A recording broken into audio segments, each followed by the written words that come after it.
Dhaqaa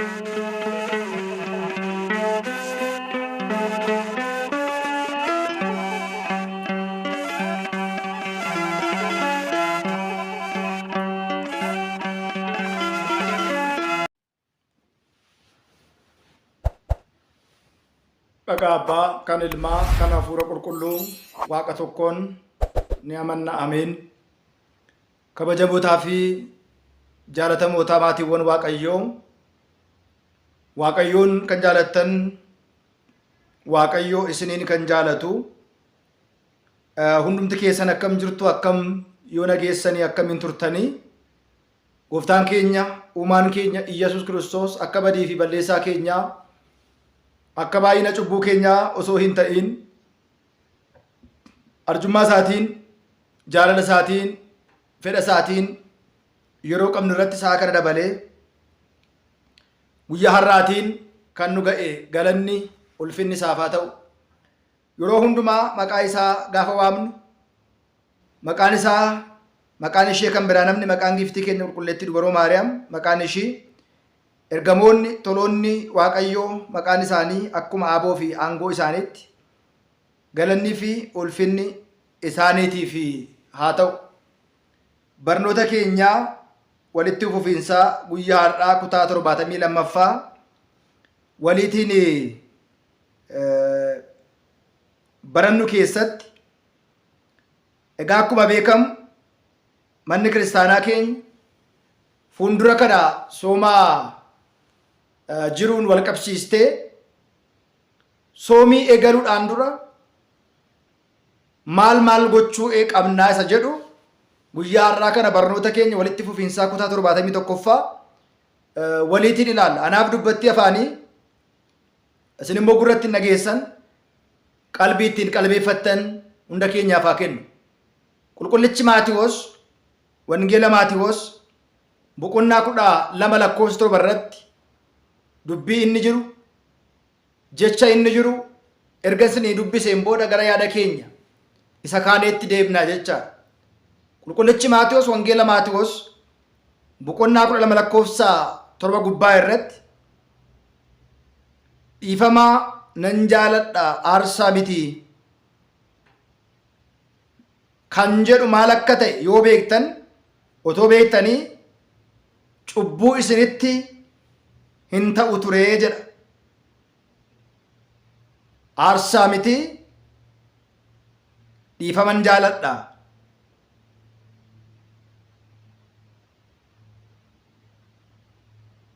Kan jedhu otoo beektaniiti cubbuu isinitti hin ta'u ture jechuudhaan qulqullichi Maatiyoos wangeela Maatiyoos boqonnaa 12 irratti ni dubbata jecha. Maarreegaa abbooliin keenya gaafa mammaa kan akkas jedhu haaloo qabatanii kadhannaa qufaan qabamanii hanna deemuun nama hin baasuu jedhu. Baay'ooliin keenya yookiin immoo namoonni hedduun, kiristaanonni hedduun dogongora wantoota isaan hojjetan gurguddoo keessaatii soomuun isaanii, sagaduun isaanii, kadhachuun isaanii gaarii ta'ee osoo jiruu,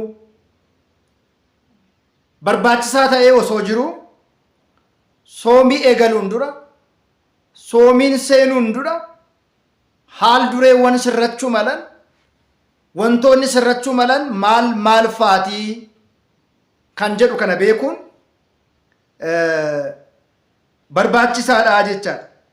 Kanaaf egaa qulqullichi Maatiyoos maal jedheera?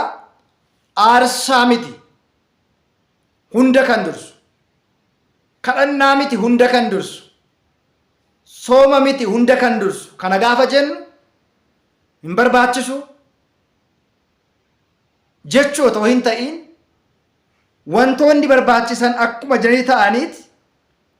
Garuu Waaqayyo immoo hunda dursa kan isa gammachiisu dhiifama ta'uusaa beekne, dhiifamaatiin dhiifama walii goone, walitti araaramne, kan fudhanne deebisne, kan mufachiisne dhiifama gaafanne, as keessatti waa'een dhiifamaa gaafa ka'u waa lama yaaduun barbaachisaa ta'a. Inni jalqabaan warra nu miidhanis warra nuti miines dhiifama gochuun barbaachisaadha. Nutis warri miine dhiifama gochuufi qabna. Warra nu miidhaniifis immoo dhiifama gochuu qabna. Gooftaan keenya qorichi keenya Iyyasuus Kiristoos bara barsiisummaa isaa biyya lafaa kana dachee kana keessa deebi'ee barsiisu waggaa 33 ji'a ja'a gaafa barsiisutti hojii hojjetu hundumaa sirnoota raawwatu hundumaa jaalalaatiin malee kasoominaatiin malee jibbiinsaatiin wantoota inni raawwate tokkollee hin jiru. Keessumaa warreen sadarkaa du'aarra qaqqabsiisanii isa fannisanii haaduu jedhaniitti murteessanii sobaatiin ragaa sobaa guuranii murtoo du'aa irratti dabarsan waan raawwatan hin beekaniitii dhiifama godhiif. Keessoo wangeela Maatewos boqonnaa 26 kaastanii gaafa ilaaltan rakkoo fi dhiphuu inni fannoo irratti arge gidiraa inni nuuf jecha guyyaa jimaata sana arge guyyaa irratti mari'atamee qabee guyyaa biyya lafaa kanatti dhufee qabee rakkoo ilmaan namaa dadhabbina ilmaan namaa gidiraa ilmaan namaa hunduma baatee ilmaan namaa fayyisuudhaaf gatii guddaa baasee hojiiwwan garaagaraa hojjeteera. San keessaati inni jalqaba jaalalaatiin wantoota inni hojjete danuu jira. Jibbaatiin, hammeenyaatiin, eekkamsaatiin kan inni barsiise, kan inni deebise tokkollee hin jiru. Egaa Kiristoos yeroo hundumaa jaalala gaafa jennu Kiristoos jaalalaan wantoota hundumaa hojjeteera. Jibbiinsaatiin wanta inni mo'ate, jibbiinsaatiin wanta inni raawwate tokkollee akka hin jirre beekuun barbaachisaadha. Ammas wangeela qulqullicha Maatewos 9:13 irratti haa ta'u malee deemtanii dhiifaman jaaladha aarsaa miti kan jedhu maal akka ta'e baradhaa. Cubbamoota gara gaabbiitti fiduu malee qulqulloota waamuudhaaf hin dhufne ittiin jedheeni jedha. Cubbamoota gara gaabbiitti fiduudha. Gara jireenyaatti fiduudha. Warreen xuraa'an gara qulqullummaatti fiduuf malee qulqullootaatiif hin dhufne. Ani immoo kanan jaaladhu hunduma dursa aarsaadha. Waaqayyoon kan gammachiisu. Aarsaa kennaa kurnee hunduma caalaa waaqayyoon kan itti gammaduu fi waaqayyoon kan itti gammadu yoo jiraate dhiifama qofaa ta'uusaa beekuun barbaachisa. Keessumaa wangeela Maatewos boqonnaa 23 irratti immoo isin warri of jaalattan tsaafonnii fi fariisonni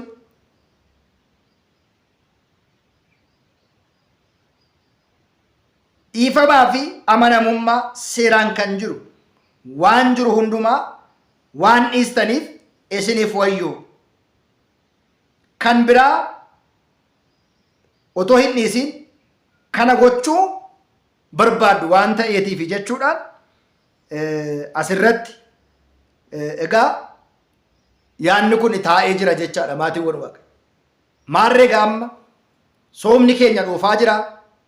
Soomni keenya dhiyaateera. Soomni keenya yeroo muraasaan booda hin gala. Soomii kana akkam gooneetu qabanna? Soomii kana akkam gooneetu soomna? Soomii kana akkamitti xumuruu qabu? Soomiin gaarii ta'ee soomiin itti soomnee eebba suga barakata guddaa itti fudhannee dhaaltuu mootummaa isaa taanee seexana itti injifannee eebba waaqayyoo itti argannu yoo maal ta'edha kan jedhuu fi namni baay'een dogongora inni hojjetu hin sooma garuu haaluu qabata. Hin sooma garuu namaan wal jibba. Hin sooma garuu araramee hin soomu. Hin soomu garuu haaloo qabata. Warreen akkasii kan ammoo sirreessuun fooyyessuun barbaachisaa akka ta'e egaa waa'ee dhiifamaa waadanuu kaasuun hin danda'amaa jecha. Maaliif Egaa qulqullichi Phaawulos Roomee boqonnaa 11:31 irratti egaa kan ittiin barattan dhiifama isaan immoo dhiifama akka argataniif isaan kan ammoo amma hin ajajamne jechuudhaan kaa'ee jira jechaadha. Walumaa gala soomii keenya soomuudhaan dura warra nu miidhe dhiifama goonee warra nutis miine dhiifama goonee qalbii keenya jijjiirannee qophii goonee gara laphee keenyaatti deebinee dadhabbiin keenya soomni keenya saganni keenya kadhannaan keenya duumessaa gaditti akka hin hafneetiif Waaqayyo bira akka nuuf qaqqabuudhaaf Waaqayyos akka nutti araaramuutiif waan barbaannu hundumaa sooma kanaan akka argannuudhaaf eebba suga nagaa jaalala akka itti argannuudhaaf qophoofne of qopheessine qalbii keenya sirreessine laphee keenya qulqulleessine soomuun barbaachisaadha. Maarree namoonni baay'een jechoota garaagaraa isaan fayyadaman jedha. Isheen kiristaana maaliiti? Amma nama soomuu fakkaatti? Inni kiristaana maaliiti? Inni nama soomuu fakkaata? Jedhani namoonni waa'ee keenya waadanuu waa baay'ee haasa'uu fi dubbachuu danda'u.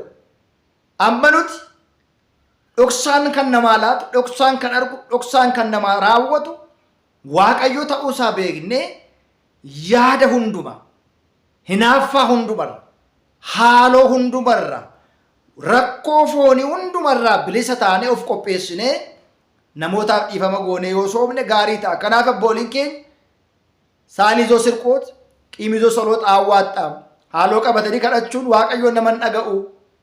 Qufaadhaan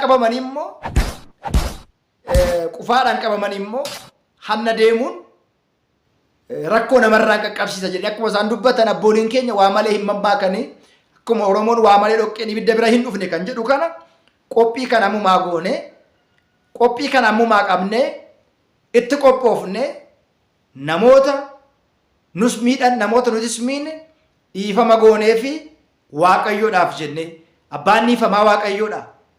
Abbaan jaalalaa Waaqayyoodha. Abbaan nageenyaa Waaqayyoodha. Waaqayyoon jaalalaan malee argachuu hin dandeenye. Waaqayyootiin dhiifamaan malee argachuu hin dandeenye. Waaqayyootiin waan gaariidhaan malee argachuu hin dandeenye. Waaqayyootiin amantiidhaan malee argachuu hin dandeenye. Waaqayyootiin soomaaf sagadaan malee itti dhiyaachuun waan hin danda'amnee fi wantoota kana hunduma guuttanne soomii amma dhufu kanaaf qophoofne yoo kana goone yoo kana raawwanne yoo kana taasisne soomne soomiin keenya gaariidha. Soomiin keenya soomii seera qabeessa. Soomiin keenya soomii Waaqayyoon eeyyamu ta'ee fuuldura Waaqayyoottis nuuf fudhatama jecha. Kana taanaan kanan ta'u taanaan garuu dadhabbiin keenya faayidaa kan hin qabne, soomiin keenya sooma bu'aa hin qabne, sagadi keenya sagada bu'aa hin qabne ta'ee rakkoo keessa kan nu galchuu fi dadhabbii foonii, sooma hafuuraa, sooma Waaqayyoo keessatti hin argamne ta'ee callisnee dhuma dadhabna waan ta'eetiif kana beeknee haaloo, hinaaffaa, jibbiinsa, lola walirratti kaka'uu kana hundumaarraa bilisa taanee sooma keenya eegaluun barbaachisaadha. Waaqayyo abbaan keenya sooma keenya nagaan eegallee nagaan akka xumuru kan ittiin daabiloosin injifannu, kan ittiin mootummaa isaa dhaallu, kan ittiin tasgabbii argannu, kan ittiin mootummaa isaa dhaallu akka nu taasisuu fedhaaf jaalasa nuuf haa ta'u. Nu haa turu barnoota keenya 73ffaatiin barnoota biraatiin dhimma soomii wal qabatee walitti deebina. Waaqayyo hunda keenya duukaa haa ta'u. Waaqayyo hunda keenya